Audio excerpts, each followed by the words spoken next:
You in are stating always that safe, the Mr. application- Lubega. You know you are always safe, very safe. Thank you, my Lord. My Lord, this application is brought under sections 98 and 100 of the Civil Procedure Act, Cap 71, rules 15 and 17 of the presidential elections, election petition rules, and rule 2, sub-rule 2, as well as rule 5 of the Judicature Supreme Court rules. It seeks for the orders mentioned, and I'll be brief to say that the filing of pleadings is ongoing. That's the grounds. That the filing of additional affidavits in the petition is necessary to enable this honorable court effectively inquire into and determine the questions involved in the petition. 4, that there are prevailing special circumstances to warrant the grant of the application, and that the application is brought without delay. 6, that the respondent shall not be prejudiced by extra time being granted to the petitioner to file additional evidence in the petition. And finally, that it is in the interest of justice. It is supported by 2 affidavits, my Lord, of the applicant, the Honorable Sentamu Robert Kyagulanyi, which is accompanying the application, and that of Mr. Anthony Yeboah Wameri, who is one of the lawyers involved in the petition and therefore conversant with the matters before your lordships. I am required by lords, by precedents of this honorable court and other courts to prove special circumstances that justify the grant of your exercise of discretion. The special circumstances, with your permission, are contained in the applicant's affidavit, in particular, paragraphs 18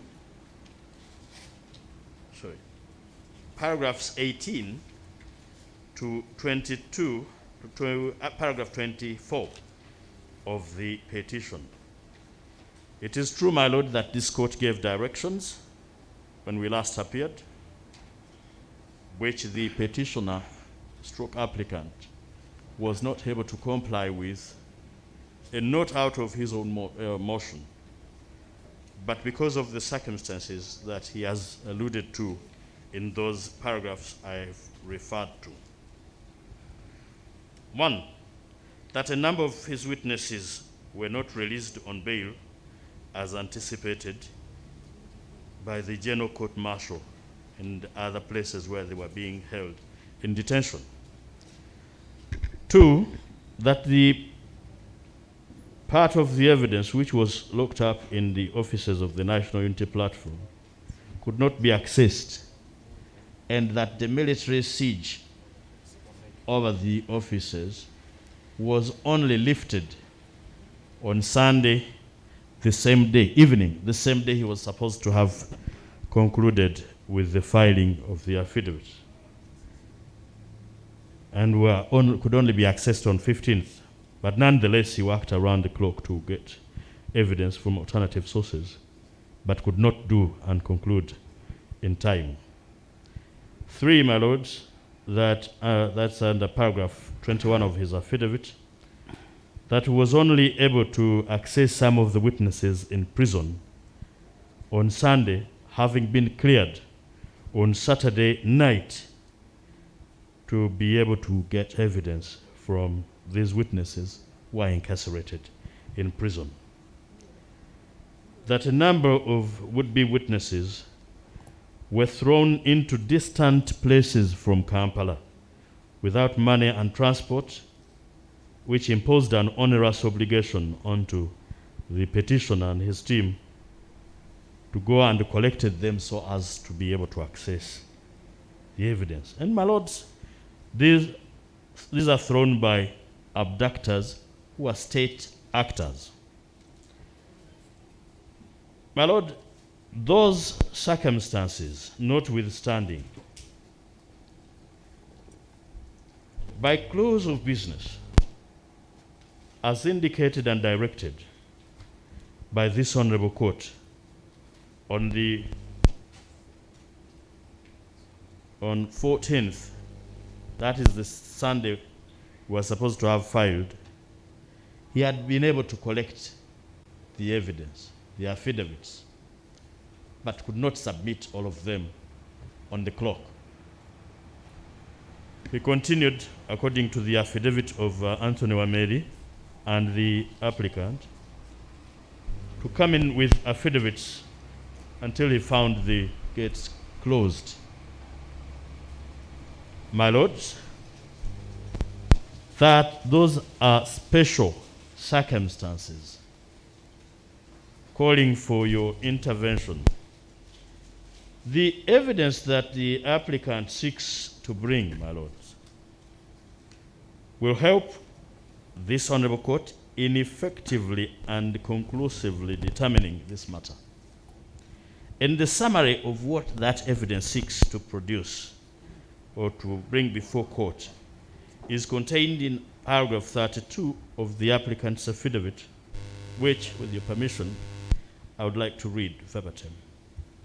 That the additional evidence I obtained from about 200 witnesses across the country is necessary to enable this honorable court effectively inquire into and determine the questions involved in the petition, in that A, it brings to the fore the various abductions, imprisonments, torture, murder episodes of the petitioner's supporters by agents of the first respondent and the third respondent. B, it reveals how results declared by the second respondent were falsified in favor of the first respondent. C, it brings to fore the various cases of bribery committed by the first respondent and his agents. D, it brings to fore the circumstances under which the independence of the second respondent was compromised by the authority of the first respondent abusing the power of incumbency. E, it portrays the audio-visual expression of how the agents of the third respondent selectively enforced the electoral guidelines and used excessive force to frustrate the petitioner's election campaigns in favor of the first respondent.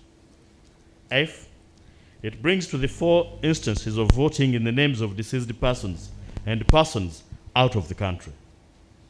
G, it brings to the fore how the second respondent relied on incomplete, improper, and incoherent voters' register in the election.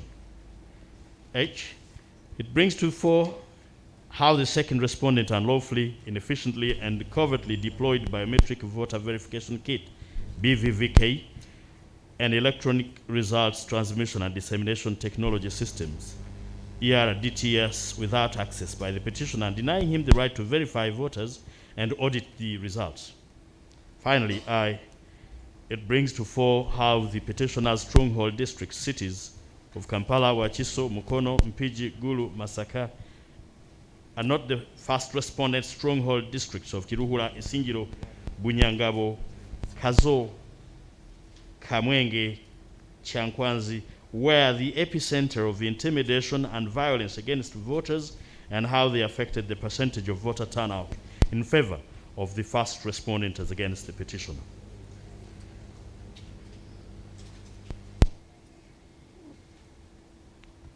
My Lord, this evidence is important. My Lords, timelines are important in this petition and therefore as necessitated by the application.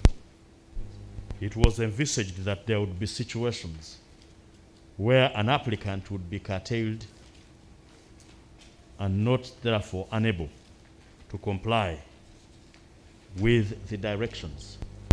But all effort has been made, my Lord, getting all the 200 affidavits, commissioning them, binding them, and producing them within the time limit was an onerous hurdle.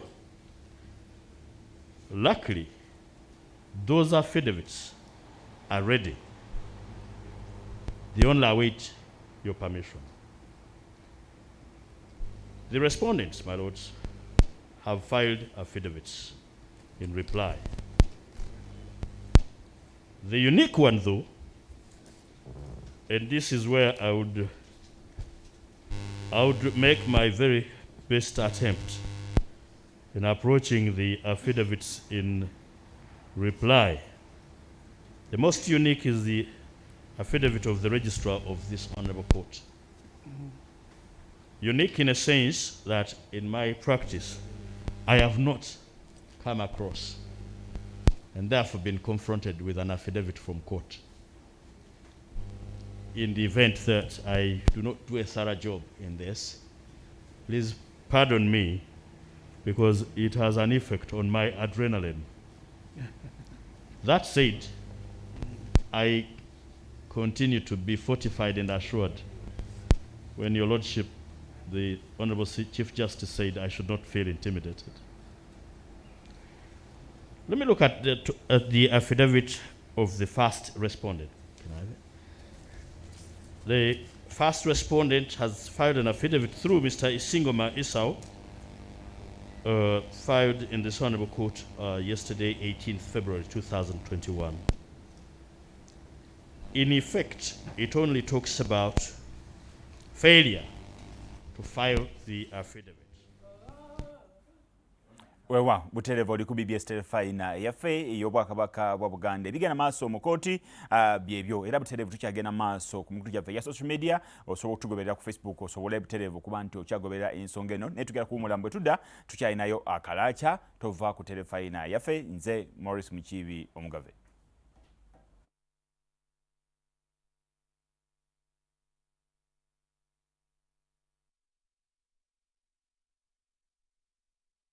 Baby Junior Jelly mukwano gwafe